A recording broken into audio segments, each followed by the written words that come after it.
Shri Ram ji Gurukul institute के YouTube channel पर आप सभी विद्यार्थियों का हार्दिक स्वागत है। विद्यार्थी आप सभी लोगों को हरिओम। आज हम आपके सामने उपस्थित हुए हैं यूपी बोर्ड क्लास 10 के मैथ के पाठ्यक्रम के साथ। विद्यार्थी आपके लेसन को शुरू करने से पहले हमारी यह इच्छा है कि थोड़ा पहले पुनरावृत्ति कर लें, तब फिर आगे बढ़ें। क्योंकि विद्यार्थी आप जानते हैं कि कोई भी नया पाठ शुरू करने से पहले बिना पिछले अध्यायों की पुनरावृत्ति किए हमें आगे काफ़ी कठिनाई होती है। इसलिए विद्यार्थी हम चाहेंगे कि आप थोड़ा धैर्य और बनाएं और सबसे पहले आप नंबर सिस्टम के बारे में जान लें। नंबर सिस्टम जब आप अच्छी तरीके से समझ लेंगे तो गणित में प्रयोग किए जाने वाले छोटे छोटे शब्दों को आप आसानी से समझ पाएंगे। विद्यार्थी हम पूरी कोशिश करेंगे कि त्रुटियां कम हों, फिर भी यदि हमारे द्वारा कोई त्रुटि छोटी मोटी रह जाए तो आप लोग हमें क्षमा करिएगा। आइए देखते हैं नंबर सिस्टम। नंबर्स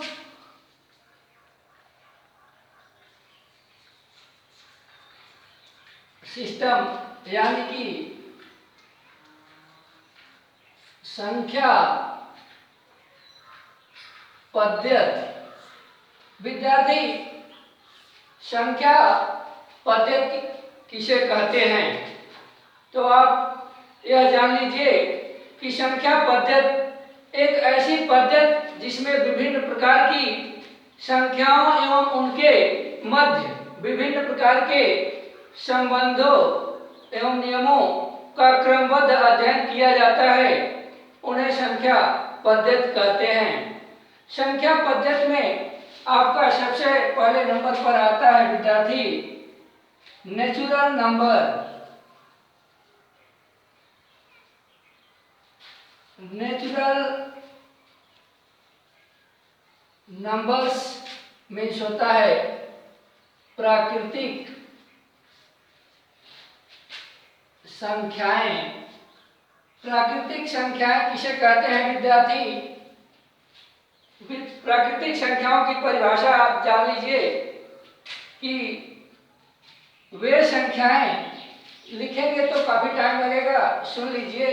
वे संख्याएं जिससे हम व्यक्ति तथा वस्तु की गणना कर सकें उन्हें प्राकृतिक संख्या कहते हैं। जैसे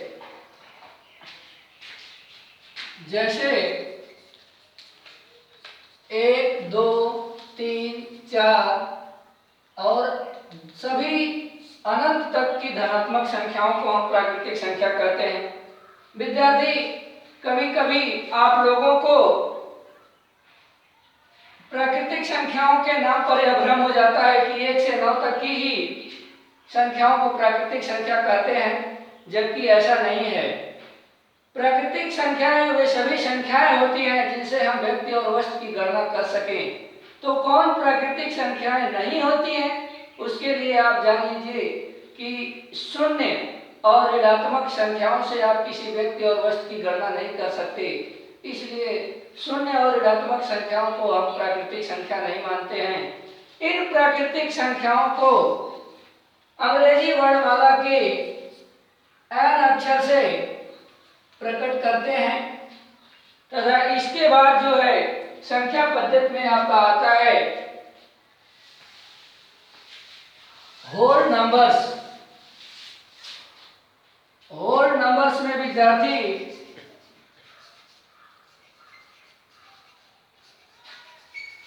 होल नंबर्स मीन्स होता है पूर्ण संख्याएं। पूर्ण संख्याएं किसे कहते हैं विद्यार्थी? तो आप ध्यान से सुनिएगा कि जब हम प्राकृतिक संख्या में शून्य को सम्मिलित कर लेते हैं तो उन्हें पूर्ण संख्याएं कहते हैं। जैसे 0, 1, 2, 3 और डॉट डॉट डॉट मतलब कि सभी धनात्मक संख्याएं शून्य से लेकर के सभी धनात्मक संख्याओं को हम पूर्ण संख्याएं कहते हैं। इसके बाद विद्यार्थी होल नंबर के बाद आपको थोड़ा पूर्णांक जानने की आवश्यकता होती है, तो आप पूर्णांक को भी देख लीजिए कि पूर्णांक संख्याएं किसे कहते हैं। पूर्णांक संख्याओं के लिए आप देख लीजिए इंटेजर नंबर, इंटेजर नंबर्स पूर्णांक संख्याएं। पूर्णांक संख्याएं विद्यार्थी जब हम पूर्ण संख्याओं में ऋणात्मक संख्याओं को सम्मिलित कर लेते हैं तो हम उन्हें पूर्णांक संख्याएं कहते हैं। जैसे -3, -2, -1, 0, 1, 2, 3, 4 डॉट डॉट डॉट आदि, यानी कि सभी ऋणात्मक संख्याएं शून्य और सभी धनात्मक संख्याएं आपकी पूर्णांक संख्याएं कहलाती हैं,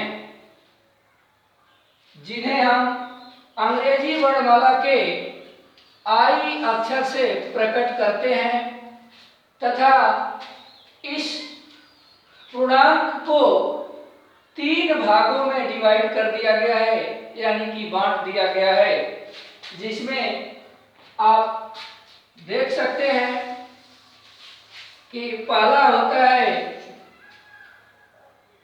positive integer,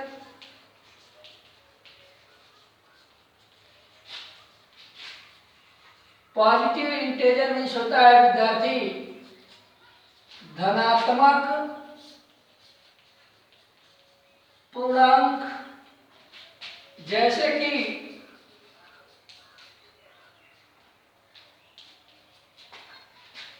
+1, +2, +3 dot dot dot, मतलब कि सभी अनंत संख्याएं, सभी धनात्मक अनंत संख्याएं धनात्मक पूर्णांक कहलाती हैं।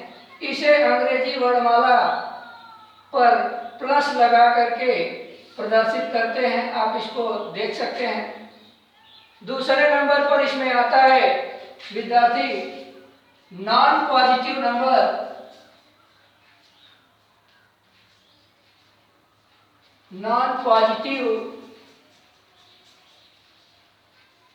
नंबर्स मीन्स होता है विद्यार्थी ऋणात्मक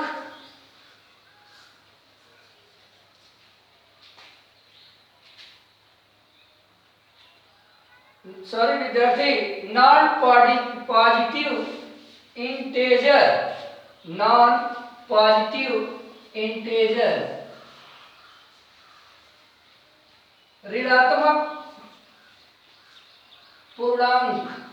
ऋणात्मक पूर्णांक में विद्यार्थी सभी ऋणात्मक संख्याएं आती हैं। नीचे हो सकता है दिखाई ना दे, इसलिए हम ऊपर वाले को मिटा करके ऊपर लिख दे रहे हैं, आप इसको यहां देख लीजिए। जैसे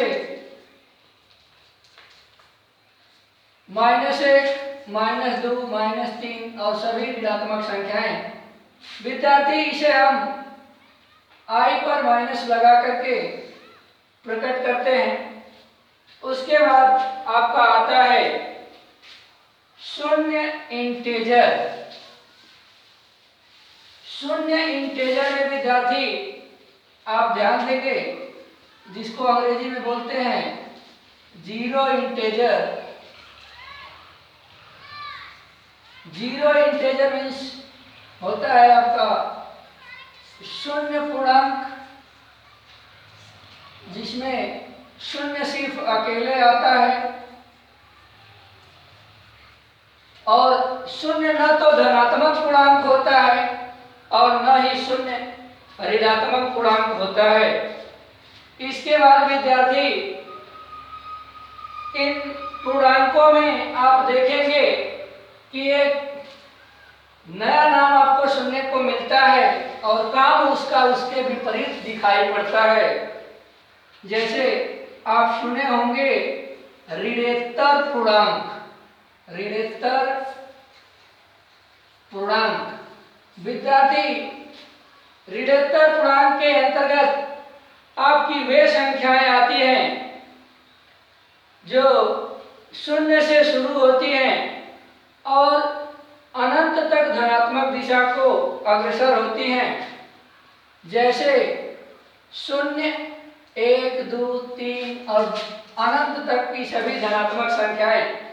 विद्यार्थी, आप ऋणोत्तर का हिंदी अर्थ समझने की कोशिश करिएगा तो यह आपको आसानी से समझ में आ जाएगा। आपको उल्टा दिखाई नहीं पड़ेगा, न तो उल्टा महसूस होगा। क्योंकि ऋण के बाद से जब हम आगे बढ़ते हैं, ऋणोत्तर यानी कि ऋण के बाद जब हम आगे बढ़ते हैं, जो संख्याएं पड़ती हैं उन्हें हम ऋणोत्तर संख्याएं बोलते हैं। उसके बाद विद्यार्थी हमारे सामने आते हैं धनोत्तर पूर्णांक। धनोत्तर पूर्णांक के अंतर्गत ठीक उसके विपरीत संख्याएं आती हैं विद्यार्थी। इसमें जो है ऋणात्मक संख्याओं से शुरू होता है, जैसे -5, -7, मतलब कि आप सबसे बड़ी ऋणात्मक संख्या से होते हुए चले आइए और इधर आप 0 से 1 तक जा सकते हैं। कोई उसमें मतलब 0 के बाद धनात्मक संख्याओं की भी हो जा सकते हैं, लेकिन गिनती ऋणात्मक ओर से शुरू होती है। इसको आप ध्यान में बनाए रखिएगा। उसके बाद विद्यार्थी इन संख्याओं के बाद आपको थोड़ा सा ये जानने की आवश्यकता होती है कि हम परिमेय संख्याएं किसे कहते हैं। परिमेय संख्याएं और अपरिमेय संख्याओं को जान लेने के बाद विद्यार्थी आप जो है कि वास्तविक और अवास्तविक संख्याओं का अध्ययन करेंगे। इसलिए हम इन पूर्णांक के अध्ययन के बाद आगे बढ़ेंगे। तो सबसे पहले नंबर पर चलेंगे, रेशनल नंबर। रेशनल नंबर्स यानी कि परिमेय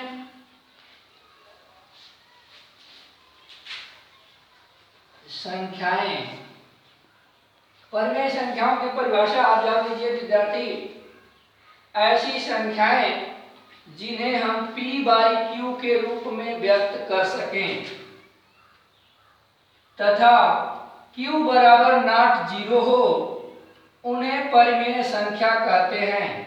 जैसे आप यहाँ पर देख लीजिए, p/q के रूप में व्यक्त किया जा सके और q का मान कभी 0 न हो, p/q के रूप में लिखा जा सके और q के बराबर कब वो 0 ना हो, यानी कि q का मान कभी 0 ना हो, उन्हें परिमेय संख्या कहते हैं।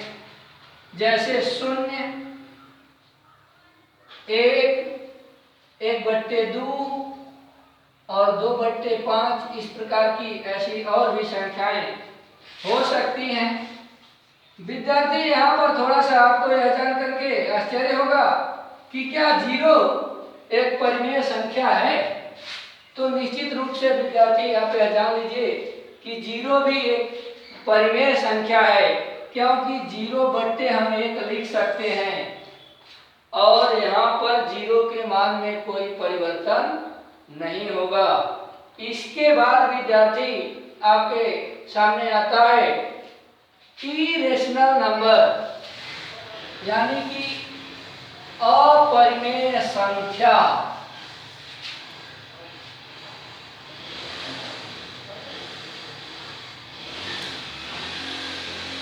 इरेशनल नंबर में आप देखिए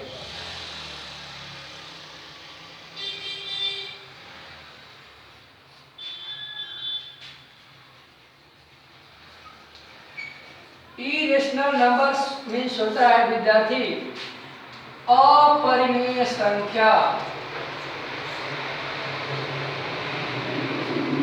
अपरिमेय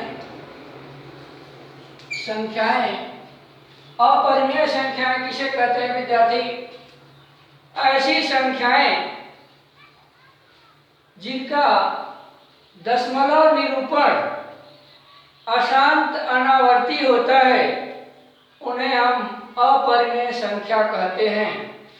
जैसे कड़ी में 2, कड़ी में 5 तथा कड़ी में 7। विद्यार्थी अपरिमेय संख्याओं की सूची में आपका पाई भी आता है। अब आपको यहाँ थोड़ा सा आश्चर्य लगेगा कि भाई पाई कैसे अपरिमेय संख्या है। पाई का मान तो 22/7 है और 22/7 जो है p/q के रूप की है। तो विद्यार्थी आप यहाँ पर यह ध्यान दीजिएगा कि पाई का मान जो ढूंढा गया है वैज्ञानिकों के द्वारा, गणितज्ञों के द्वारा, वह 3.14 है और 3.14 जो है 22/7 का वास्तविक मान नहीं है, कंफर्म मान नहीं है, यह उसका एक सन्निकट मान है। अतः पाई एक अपरिमेय संख्या है। आप पीछे 9वीं कक्षा में पढ़ भी चुके हैं, थोड़ा सा हम आपका मार्गदर्शन यहाँ पर कर रहे हैं। आगे विद्यार्थी जब आप बढ़ेंगे तो इसके बाद चर्चा होती है रियल नंबर्स की। रियल नंबर्स मीन्स आपका होता है वास्तविक संख्याएं। विद्यार्थी वास्तविक संख्याएं किसे कहते हैं तो आप यह जान लीजिए कि परिमेय तथा अपरिमेय संख्याओं के सम्मिलन को वास्तविक संख्याएं कहते हैं। इसके अंतर्गत परिमेय और अपरिमेय दोनों प्रकार की संख्याएं आती हैं। जैसे आप पाई को भी ले सकते हैं, कड़ी में 2 भी ले सकते हैं, कड़ी में 5 भी हो सकता है आपका, 2/5 भी, और इस प्रकार से मान लीजिए 11 भी आप ले सकते हैं। जो भी आप ले लें वे सभी संख्याएं वास्तविक संख्याएं कहलाती हैं। अब आपको थोड़ा सा यह अचरज लगेगा कि सभी जब वास्तविक हैं तो अवास्तविक कौन सी संख्याएं हैं। तो विद्यार्थी हम आपको बताना चाहेंगे कि अवास्तविक संख्या यानी कि अनरियल नंबर,